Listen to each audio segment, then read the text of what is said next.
Olá pessoal, eu me chamo Tamires, muitos aqui já me conhecem. Eu peço licença a vocês que seguem a minha página profissional, mas eu preciso muito da ajuda de vocês. Vim aqui fazer um apelo.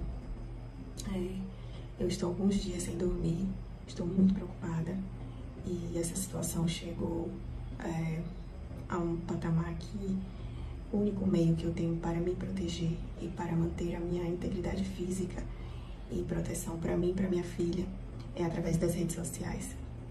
Eu peço desculpa porque eu precisei digitar tudo que eu gostaria de falar, porque como eu tô sem dormir, muitas questões na cabeça, muita preocupação, para que eu não esqueça de nenhum ponto importante para deixar registrado aqui para vocês, certo? Então eu vou começar a ler e eu peço que vocês tenham bastante atenção no que eu vou falar e que vocês possam me ajudar de alguma forma. Para quem me conhece e conviveu comigo, sabe que eu vivi um relacionamento abusivo com meu ex-marido. Ou melhor, eu ainda vivo. Principalmente as consequências traumáticas desses longos 12 anos.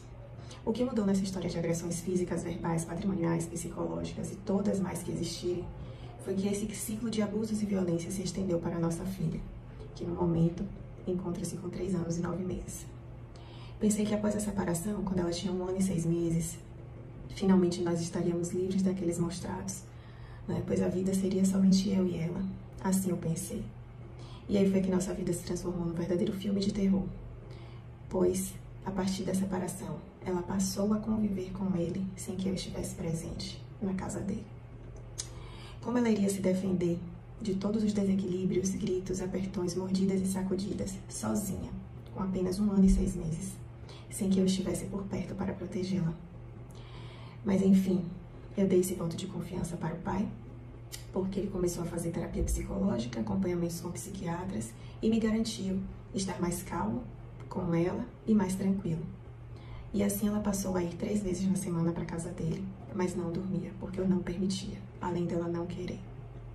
Após algumas idas para a casa dele, minha filha começou a não querer ir mais. Ela chorava muito, dizia que não queria ir, demonstrava muito medo dele. E ele dizia, ela vai sim, pois ela não tem querer e eu sou o pai, eu que mando. E aos prantos, ela ia. Tem uma cena que a minha mãe não consegue tirar da cabeça. Em um dia, minha mãe foi entregá-la ao pai, na garagem do prédio. E minha filha foi se segurando nas paredes, nas portas, tentando se segurar nas portas do carro para não entrar. E ele puxando ela e ela falando, vovó, eu não quero ir, me ajude, eu não quero, eu não quero, eu não quero. E ele puxava e ele disse, ela vai. No caminho ela para de chorar. Minha mãe sempre relata essa cena. E assim ela ia. Eu, minha mãe e todas as babás que olharam ela, ficávamos de coração partidos e aflitas. Nesse mesmo período ela passou a ficar muito irritada, agressiva, a bater cabeça na parede, no chão, a morder, a ficar extremamente irritada, além de apresentar insônia, falta de apetite e demais comportamentos. Comportamentos que se estenderam para a escola, pois logo no ano seguinte ela entrou na escola, e que inicialmente ela só agredia os meninos. Ela mordia com frequência, cuspia, né? Tinha momentos de ira sem motivos aparentes, segundo a professora e a escola, assim como momentos de gritos, pedindo ajuda, se encolhendo no chão, apertando os olhos e chamando a todo momento por mim, segundo a coordenadora da escola. A situação estava tão desafiadora para a escola que elas só solicitavam reuniões com frequências comigo, pois o pai não se fazia presente, não ouvia as professoras, informava sempre estar com pressa, que tinha que trabalhar, que não tinha tempo para ouvir, e não me passava nenhuma das situações que a escola relatava a ele, pois na época eu a levava para a escola e ele que buscava ela na escola. A escola também solicitou acompanhamento psicológico para minha filha e colocou uma auxiliar extra na turma para ficar somente cuidando da minha filha, na tentativa de conter as agressões e as autoagressões. E agora, as mães dos coleguinhas da minha filha do ano passado vão entender e saber o porquê que ela era tão agressiva e mordia tanto seus filhos. O motivo eu vou dizer, tá? Sempre que ela chegava da casa dele ou da escola com ele, ela sempre estava chorando muito, com a cara de pânico, e se jogava nos meus braços ou nos braços da babá ou de minha mãe, que era sempre quem estava presente para acolhê-la. Era muito triste e pavoroso. Ele só dizia que ela surtou e que ele perdeu a paciência com ela, mas nunca dizia o que de fato tinha acontecido. E assim ela passou a voltar sempre roxa da casa dele, com marcas debaixo do braço, com marcas de unhas na cintura, próximo às nádegas, roxos na parte de trás das pernas, até que apareceu com um roxo nas partes íntimas. A escola sempre via, fotografava e me questionava, perguntando se eu tinha visto. E eu dizia que sim. Eu também sempre o questionava, fotografava e enviava para ele, perguntando o que é que tinha acontecido. E ele, quando me respondia, ele só sabia gritar e dizer que eu tinha que aceitar a vida nova dele, que eu não iria estragar o novo relacionamento dele, que eu tinha que aceitar o fim do relacionamento. Nunca me respondia sobre os roxos, os choros, e fazia questão de ficar falando que era sobre o relacionamento novo dele. E, enfim, né? Esquecendo ele que eu agradecia a Deus pela atual namorada dele, por ser aparentemente uma pessoa honesta e direita, né? O que me trouxe um certo alívio em saber que minha filha não ficaria sozinha com ele. Diferente das outras mulheres que ele teve após a separação, mas isso não vem ao caso. Em julho de 2022, em um sábado, ele devolveu minha filha e ela chorava muito. Tentei me aproximar dela para trocar a fralda e dar banho e ela só fazia chorar, dizendo não, mamãe, medo, e tapando o rosto. Ela fez uma barreira de travesseiros em volta da cintura dela, cruzou as pernas, dobrou as pernas, se prendeu toda e se cobriu o rosto, falando medo, medo, não, mamãe, não, e não me deixava tirar a fralda de jeito nenhum. Após muita conversa, eu consegui tirar a fralda dela e vi que as regiões íntimas estavam avermelhadas. Bom, entrei em desespero, né? A partir desse momento, ela não deitou mais para trocar a fralda. Ela só trocava a fralda em pé e a gente não conseguia fazer a higienização devida nela por conta desse trauma, de algo que aconteceu enquanto ela estava na casa do pai. Nesse momento, me passou um filme na cabeça e logo me veio diversas situações, ou melhor, sinais de que minha filha estava sofrendo algum tipo de violência sexual. Logo me recordei de uma cena que me angustiou muito, até hoje me angustia. De quando ela tinha 6 meses de idade, nós estávamos hospedadas no hotel, em que ele tem academia de tênis. E quando eu saí do banheiro, me deparei com a minha filha brincando com os órgãos genitais dele. E ele deitado na cama, assistindo TV, de braços para cima, como se nada estivesse acontecendo e como se aquilo fosse normal. Aquela cena me veio como um soco no estômago. Eu comecei a chorar. Liguei para minha ex-psicóloga, pois eu fiquei sem saber o que fazer. Olhei as partes íntimas dela e estavam vermelhas, mas eu não queria acreditar no que poderia ter acontecido. No dia seguinte, eu questionei pessoalmente, quando ele foi buscá-la novamente, e ele falou que poderia ter sido a mulher que estava com ele na época, que ela poderia ter abusado da nossa filha. Pois eu falei com toda certeza que eu sabia o que estava acontecendo e que eu prestaria uma queixa dele. Ele disse que iria se livrar da mulher que ele estava, pois ela era garota de programa, e que isso não iria mais se repetir. E assim ele fez, ele mandou a mulher embora, tentou voltar para mim, voltar para casa, mas eu não consegui me relacionar mais com ele. E a presença dele deixava tanto eu quanto minha filha muito mal. E te digo que nesse momento, eu até tentei voltar para ele, porque ao meu ver era uma forma de minha filha estar sob a minha proteção e não sair mais sozinha com ele, mas eu não consegui. Então ficou definido que a minha filha só iria para casa dele na presença da babá de minha confiança. Porém, durante o final de semana, a babá não ia. E quando as babás estavam presentes, minha filha só queria ficar com as babás, não queria ficar com ele. Tinha sempre muito medo dele, irritabilidade. Quando as babás iam embora, ela queria ir embora junto com a babá. Ele passou a deixar a babá em casa e a sair sozinho com a minha filha. A babá ficava o dia inteiro assistindo televisão enquanto ele estava na rua com ela. Ou então ele passava a deixar a babá ir embora cedo, entre 16 e 17 horas, e só devolvia minha filha por volta das 19h30 às 20 horas. Porque ele fazia isso para me irritar.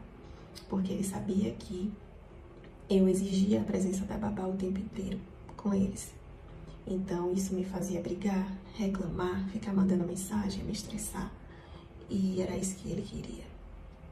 Percebi com o tempo que a babá começou a me relatar situações de maus tratos dele com a minha filha. E após falar ou mandar áudios para mim, ela apagava em seguida. Sendo que eu printava esses áudios, essas conversas e gravava os áudios antes dela apagar. E assim, todas as babás que passaram morriam de medo dele. Inclusive, teve uma que ele chegou a tentar agredir fisicamente e eu fiquei no meio entre eles dois, segurando ele com minha filha no colo, para que ele não agredisse a babá. Então, em um fim de semana, no feriado de 7 de setembro, ele resolveu dar folga à babá e não me avisou. Eu fiquei sabendo através dela, da babá. E assim minha filha ficou sozinha com ele uns 2 dias. Ele devolvia, ela dormia comigo e ele pegava no dia seguinte. E no dia posterior, Minha mãe foi dar banho na minha filha, trocar fralda, e ela deitou na cama e começou a fazer gestos obscenos de cunho sexual, né, que não tinham como ser compatíveis com a idade dela, né. Minha mãe ficou chocada e perguntou onde é que ela tinha aprendido aquilo.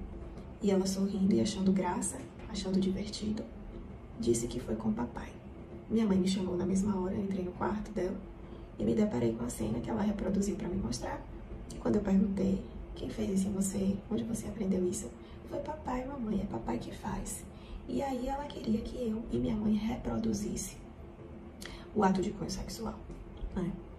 Eu confesso a vocês que na hora veio um misto de raiva, porque eu ali tive uma prova concreta que tudo que eu estava sentindo e tudo que minha filha estava gritando era verdade, que ela estava passando por uma violência sexual, por um abuso sexual, e que não era nada a ex-namorada ou namorada que ele mandou embora, era ele mesmo, tá? No dia seguinte eu liguei para o meu advogado da época e a gente agendou de ir na DERCA, Conselho Tutelar, e assim a gente fez. Prestamos a queixa, fomos em todos os órgãos, IML, Conselho Tutelar, CREAS e demais órgãos que eu prefiro manter sigilo. Informei as pessoas próximas sobre a minha suspeita para terem paciência com a minha filha em relação à irritabilidade dela, resistência à troca de fralda, resistência ao banho, que eu já estava tomando as devidas providências, né? E aqui estou eu. Já se passaram 10 meses desde que a queixa foi prestada. Eu tive medida protetiva de imediato, mas até o momento eu não consegui a medida protetiva da minha filha e não consegui afastar ela do pai. Ela mantém contato com ele através da escola, que de uma hora para outra a escola esqueceu de toda a ausência e desinteresse dele a respeito da filha, passando a tecer elogios a ele e a me fazer questionamentos incabíveis, alegando que a criança fica feliz na presença dele, pois após a queixa prestada, ele passou a visitar minha filha na escola 3 vezes na semana. Teve uma semana que ele foi 4 dias consecutivos, né? Sempre levando presentes, bonecas, doces, sorvete, chocolate, fazendo piquenique com as crianças da turma. E a escola permitindo que ele fosse a hora que ele queria, ficasse o tempo que ele quisesse, todos os dias, né? Se ele quisesse. E ele prometendo viagens para Disney, prometendo várias coisas para ela, dizendo que não estava pegando ela porque eu não estava permitindo. E a escola me informava que essas visitas eram supervisionadas, como tem na minha medida protetiva, que as visitas fossem supervisionadas por alguém de nossa confiança. E um belo dia eu compareci na escola, me deparei com a cena dele dentro de uma sala, com a minha filha, e sem ninguém da escola supervisionando. Foi aí que eu vi que a escola não mantinha supervisão nenhuma, e que ele ficava sozinho com ela em uma sala. E sabe lá Deus o que é que ele falava pra ela, né? Mas a gente sabe o quanto que isso causava mal a ela depois, devido ao comportamento dela após essas visitas, que ela voltava com as irritações, ela voltava com as agressões, mordida, cuspe, arranhões, puxão de cabelo. Ela começou a se automutilar, a morder a boca, sair sangue, arrancar pedaço da boca, a se furar com garfo. Ela agora tem 3 anos, como eu falei, né? Eu tô saindo, gente, eu tô muito fraca. Mas assim, eu não vou desistir. Eu quero deixar registrado que eu não vou desistir. Me custe vai custar, eu não vou desistir de ir até o fim pra proteger a minha filha e manter a minha filha e eu em segurança, tá? Bom, depois daí, com essas visitas frequentes, ela começou a se recusar a ir pra escola. Ela começou a associar a imagem dele à imagem de um monstro. Começou a dizer que ele era um monstro chamado Guilherme e que esse monstro tirava ela da sala na hora do recreio e que levava lanche, levava brinquedo e que ela tinha muito medo dele, que esse monstro gritava com ela, que esse monstro aparecia na casa dela, gritava com ela, apertava pelo braço e fazia, ela relatava todas as coisas que ele fazia com ela desde pequeno. Além da irritabilidade dela, que de fato aumenta muito toda vez que ela tem contato com ele. E foi algo que a escola já percebeu. Tanto que quando ele fez uma viagem pra Disney, passou 15 dias fora, recentemente, a própria professora me relatou que foram as 2 semanas melhores que minha filha já teve na escola, justamente por conta da ausência dele. Então também gostaria de deixar registrado que a escola está a par de tudo e ainda assim permite acesso a ele e omite os fatos nos relatórios solicitados por ele. Eu solicitei algumas vezes relatórios à escola e a escola me informava que eu precisaria de uma ordem judicial ou de um ofício do Ministério Público para que elas fizessem esse relatório. Já para a outra parte, para o genitor, a escola fazia esses relatórios sempre que ele pedia.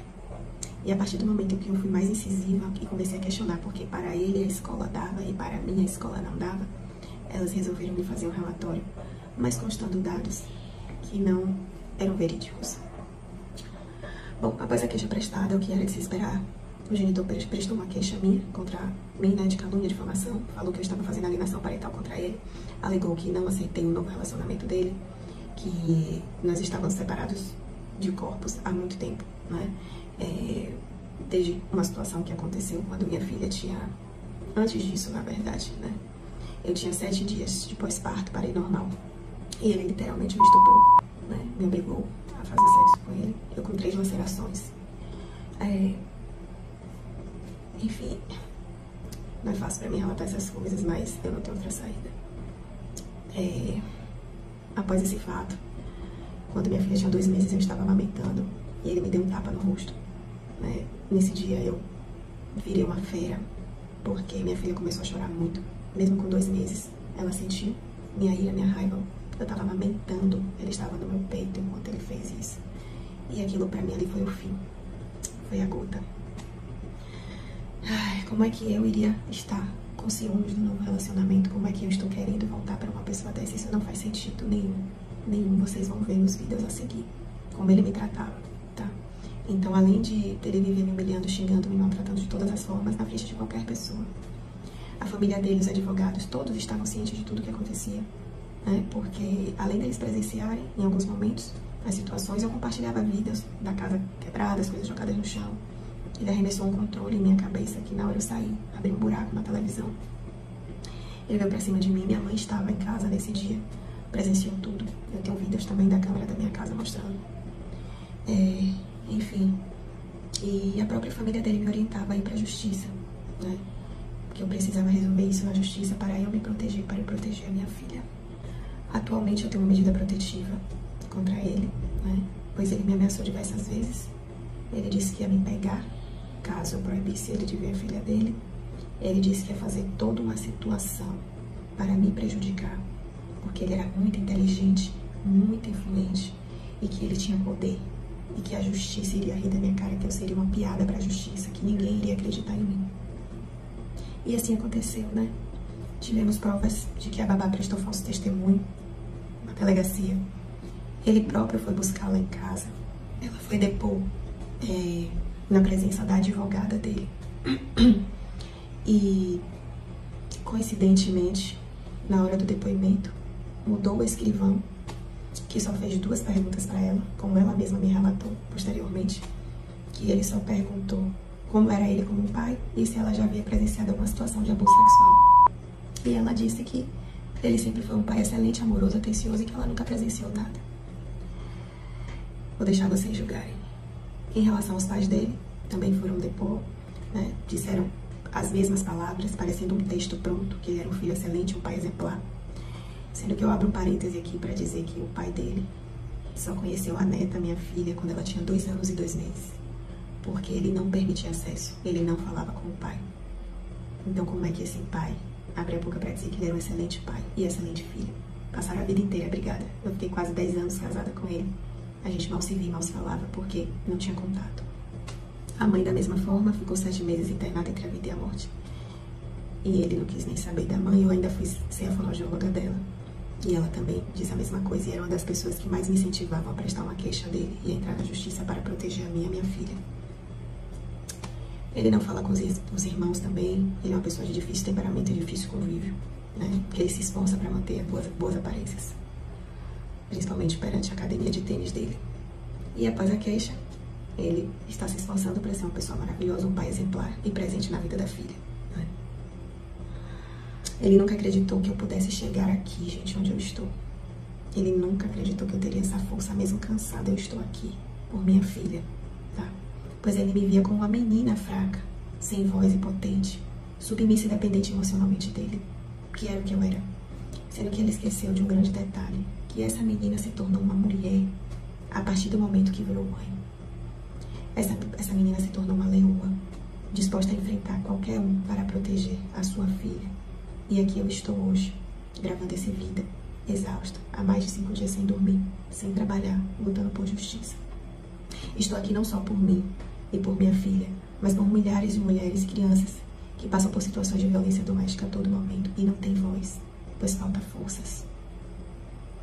O sistema é falho, o sistema não acolhe, O sistema protege o abusador, protege o masculino. A mãe separada, para os julgadores, é aquela pessoa que não aceita o fim do relacionamento e que está inventando toda essa situação por ciúme ou por vingança, ou por não aceitar a nova mulher. Isso tem que acabar. Isso tem que acabar. Os órgãos foram criados para proteger a vítima. Estão fazendo o oposto. A polícia o indiciou por crime de estupro de menor vulnerável. O Ministério Público devolveu para a polícia reabrir o caso e ouvir os pais dele e a escola, o que causou estranheza a mim. Porque por que o Ministério Público queria ouvir os pais dele e não as outras partes que conviviam com a vítima? Enfim, o que aconteceu é que o genitor solicitou um relatório à escola. Ao invés da escola ser chamada para depor pela polícia, ele anexou um relatório que ele pediu diretamente à escola e os juízes e desembargadores, promotores, deram o seu parecer baseado nesse relatório e no depoimento da babá. Não levaram em consideração o depoimento da minha mãe, que presenciou toda a situação, que morou na nossa casa por um tempo, que presenciou diversas brigas. Não levou em consideração o relato da vítima, não levou em consideração o meu relato, não levou em consideração os relatórios de toda a equipe psicossocial que está acompanhando minha filha. E te digo, não é só psicóloga particular, são psicólogas especialistas no assunto, de órgãos do Estado, que têm credibilidade, pessoas sérias. Esses relatórios não foram levados em consideração. O que é que está acontecendo? Muitas provas sumiram, desapareceram, não foram vistas. Quando a gente levou essas provas presencialmente, a decisão foi mantida e a decisão foi de arquivar o processo. Eu nem abri o processo, arquivar, dizendo que não houve crime, que faltaram provas concretas. O que seriam essas provas concretas, gente? Minha filha dilacerada? Eu morta, meu cadáver? O que seriam provas concretas?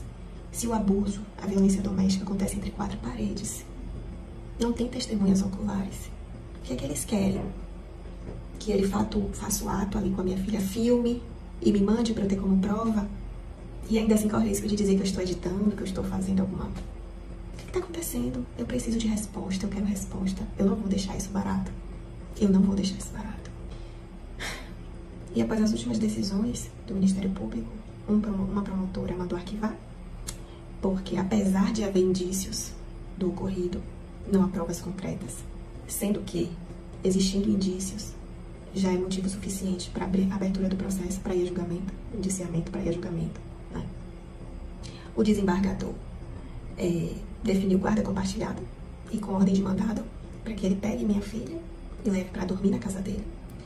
Que existem indícios, de que os fatos aconteceram, mas que na dúvida é melhor deixar ela em contato com o pai para não afastar o pai da filha. Como assim? Não é pela criança, não é pela vítima. É pela pessoa que fez o que fez. Eu não tô entendendo o que está acontecendo com a justiça. Não sei. Será que realmente ele tinha razão de que eu não iria conseguir nada? Porque ele é influente, porque ele tem poder, porque ele tem dinheiro, porque ele tem alunos, promotores, delegados na academia de tênis dele, luxuosa, mais cara de Salvador, né? Porque eu não tenho voz, porque eu sou mulher, porque eu sou pobre, porque eu sou negra, porque minha família não é influente, porque eu não tenho parentes na política. Por isso que eu não iria conseguir, né? Mas eu tenho uma coisa que ele não tem, eu tenho você. Tenho você que me conhece, ou você que também não me conhece, mas que é mãe. Eu tenho as redes sociais para poder me ouvir, para que eu possa me expressar, para pedir ajuda, pedir socorro. Eu e minha filha estamos correndo perigo e eu estou aqui me expondo para pedir ajuda. Eu não sei mais o que fazer, eu preciso de ajuda porque está acontecendo alguma coisa muito grande em meio a todos esses órgãos, porque a gente não tem só indícios, a gente tem provas, temos diversos relatórios de órgãos especializados nisso. O que é que eles querem? Como é que eu posso permitir que minha filha durma na casa dessa pessoa? Isso não existe. Então eu peço humildemente que vocês me ajudem a compartilhar esse vídeo para o máximo de pessoas possíveis. Marquem emissoras, autoridades, tá? Para que essas decisões sejam revistas. Não só por mim, mas por todas as mulheres e crianças que passaram e passam por essa situação. Eu sei que eu e minha filha não somos as primeiras e nem seremos as últimas. Mas eu irei até o fim. E eu conto com a ajuda de vocês. Pode me chamar ela na marcada Não, isso é perversidade. Isso é perversidade. Não, isso aí. Não faça de forma inconsciente. Brincadeiras são pesadas, é você, é bater. Não é não, Tamir. Você tá louca o que você tá falando. O que você tá falando tá loucura. Mas não te achou como ficou o braço dela? Ficou, meu amor, porque ela branqueia, ela não sentiu nenhuma dor, não. Foi bem fraca, deixa de bobagem. Depois que eu vi Minha a barba. desmastigada. É isso. Mas Eu não me sinto. Mas Eu me deixa Maria com você, Você né? vai ter uma coisa. Tem 50% de Maria, tem 50%. Mas se você não tratar ela, eu tenho 100% dela. Você é uma pessoa que Não! Eu nunca vi isso. Maltratar ela. Isso é maltrato. Maltratar ela. Morder uma criança. Não, Tamires, eu não mordi de jeito nenhum, não, Tamires. Quando minha barba pega nela, ela simplesmente ela fica marcada. Ela fica marcada. Não, você tá. Não, é isso, não tá mudando. Então, ó, o ciclo de novo. Ó. O ciclo de novo é aquela coisa, todos contra Tamires contra Paulinho Missurdo. Tá maltratando Maria. Pelo amor de Deus, minha filha, deixa maluquice. Mas não trata a filha. Foi também. Eu juro por minha filha que se você for isso distante, eu vou fazer uma rodeio, uma coisa toda, e você vai se prejudicar. Não é só você. Não faça comigo, não. E que direito que eu já não fiz dele? Não faça isso comigo. Eu tenho 300 vezes mais inteligente, mais poder que você. Porque eu justamente sei que você é capaz de fazer isso. Eu já tenho tudo. Só que eu preciso. Você não vai saber quem é. Se estiver dentro da minha casa, a Maria vai se relacionar com quem ele estiver. Eu sou homem, eu pago as contas, você é mulher, é completamente diferente. As coisas mudaram agora e vai ser dessa maneira. Quem manda nessa caceta aqui sou eu, porque eu pago as contas e eu sou homem. É simples assim. Não acho que homem e mulher é completamente diferente. Tá separado. Tá separado. Eu mando, você obedece. É simples assim. É simples assim. Então pronto. Com Maria vai ser assim. Balança a cabeça assim, não.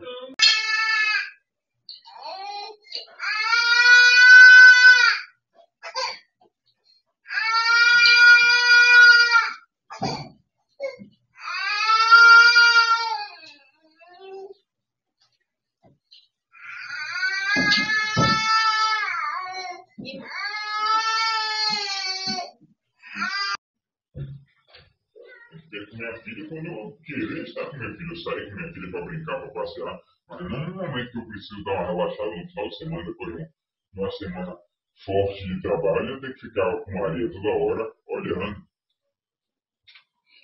Eu não consegui mais ter uma refeição em paz em um domingo em paz. Não tem um minuto aqui que não seja assim, vou olhar a Maria. Se você decidiu isso para você, de que vai ficar com Maria o tempo inteiro, eu não decidi isso para mim.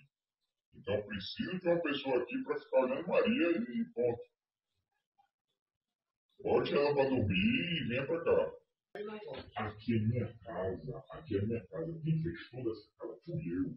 Você só fez atrapalhar. É isso que você faz. Você só faz atrapalhar, me tratar mal. É isso que você faz. Por que você não se separa de mim? Não se separa de Você vai continuar vendo Maria. Não vai ser normal. Você só vê Maria de noite. Pronto. Tá separado, se foda. Caralho, pra se fuder, me tratar dessa maneira. Olha quantas ofensas você me fez. Ofende cada vez mais. E se foda, deixa eu sair daqui. Eu vou sair, deixa eu sair daqui.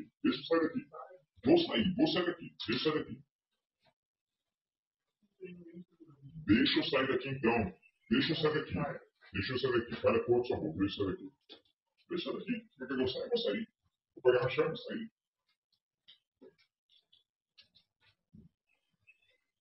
Se a desgraça da porra do limite é pra tomar no caralho, todo dia tá fazendo mal, se foda, maluco do caralho. Quem você vai lá pra cá, eu não quero ter isso. Exatamente. O que foi que ela te fez? Você fez. Eu fiz alguma coisa que você não conseguiu olhar pra cara dela? Exato. É assim. Tô sentindo isso. Eu não tô afim de falar, não tô afim de estar aqui, não tô afim de, sabe? Não tô afim. Você acha que ela não sente que você não tá querendo olhar pra cara dela? Se pergunte a você. Se pergunte a você. Mas que faz sentido isso é você. Não, mas se pergunte a você, porque você contou tudo isso. Você contou todas essas coisas. Você contou todas essas coisas. Você contou. Nela. Quando eu te digo que você já condenou sua filha, você já condenou. Você já condenou sua filha pelo jeito que você trata o pai dela, que sempre tratou, tá certo? Você já condenou pela forma como você dorme com ela até hoje, de ela não saber que pai e mãe precisam estar juntos, unidos, que isso é ser pai e mãe. Você condenou ela de diversas formas. Você já condenou ela, você já escolheu o futuro dela. Você já escolheu o futuro dela, já está escolhido. Já está escolhido, já está feito o futuro dela. Ela escolhe tudo isso. Se pergunte.